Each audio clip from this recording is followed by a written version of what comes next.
You're 45, hate your job, and feel stuck. Here's what I would do to fix it. Short answer. You fix this by asking yourself one question and getting comfortable with pain instead of running away from it. I've done 5 resets in my life, the latest one taking place a year and a half ago when I walked away from my real estate development company to start what I do now, coach people, my online business. No customers, nothing. There are 3 steps I would follow if I were in your shoes. Being 45, hating my job, and feeling stuck. Let's get right to it. Step number 1 is the no-fail question. Fear is the elephant in the room, let's face it. But in this first step, your job is to ask yourself, what would I do if I could not fail? You get to dream a little bit. That's what I did when I started my existing business a year and a half ago. I asked myself, what would I do if I couldn't fail? I like building people, not just buildings. So I wanted to coach. In a perfect world, if I couldn't fail, I would want to try and see what I can do, if I can help people, if I can build my personal brand and be online, create content, do what I do now. So your homework when this video is over, take a piece of paper and a pen and write down, what would you do if you couldn't fail? No obligations, no boss screaming at you, no deadlines, no kids asking for money, nothing. Just you solely looking at yourself, your own needs. What would you do? Step number 2, make friends with fear. Instead of running away from fear, we're gonna get close to it. We get comfortable with pain. This sounds counterintuitive. Yes, it is, but trust me, this works. Your whole life, most likely, you've been running away from pain because it's the scary thing. It's called negativity bias. Your brain keeps you safe by recognizing danger, sensing danger all over the place.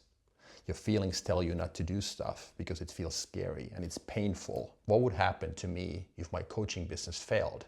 I would never make any money. How could I feed my kids? What would happen to my house, all my investments and all of that stuff? So now your homework, when you think about quitting your job, is to do the same thing.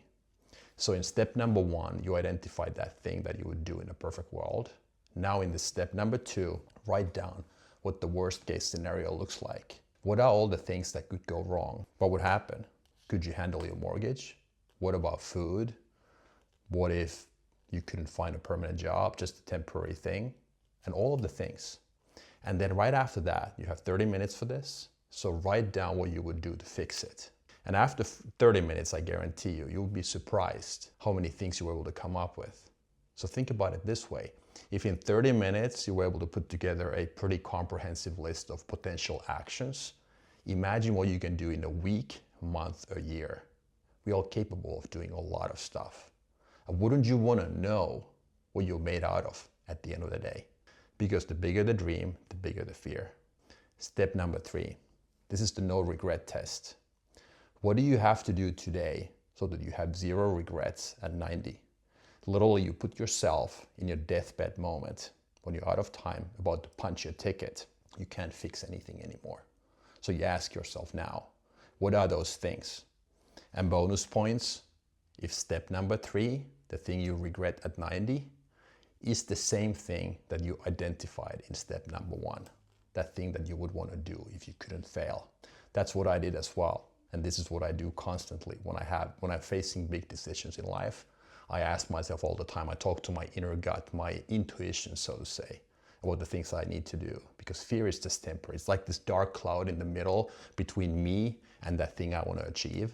And I'm not always talking about money. I'm talking about freedom and living life on my own terms. Because ultimately, that's what this boils down to. Because you don't want to end up one of those people, one of those 80% who in retirement homes regret the things that they never did when they had time.